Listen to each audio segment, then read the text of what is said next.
Welcome back to the Advocacy Update. I'm Jen Goodale and this is Cory Titus. And can you imagine sitting across from someone who's done multiple deployments, come back, maybe missing a limb, forced to retire and saying, I'm sorry, thank you for your service, but this is too expensive. We can't take care of you. Unfortunately, that's the reality for around 50,000 service members who went to combat, many of them multiple times, and are faced with an unjust offset. And we have a lot of well-intentioned lawmakers, about 2/3 of Congress, that support the Major Richard Starr Act, which would repeal this offset. What we're seeing is the argument that, yes, we support this in principle, but it costs too much.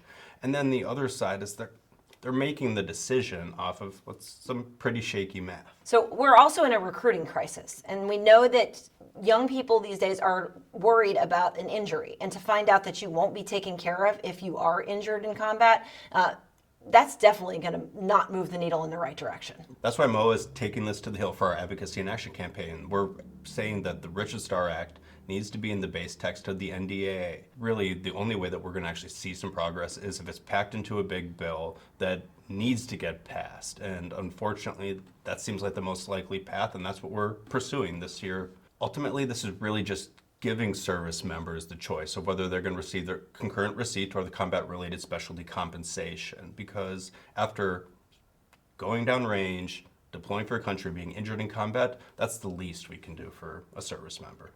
Well, whether you're joining us here on the Hill for Advocacy and Action or you're just tuning in from your computer, we need you to contact your lawmakers and make sure that the Major Richard Starr Act is included in the base text of the FY25 National Defense Authorization Act. We hope you're enjoying these videos. Make sure to like and subscribe, and we'll see you next week.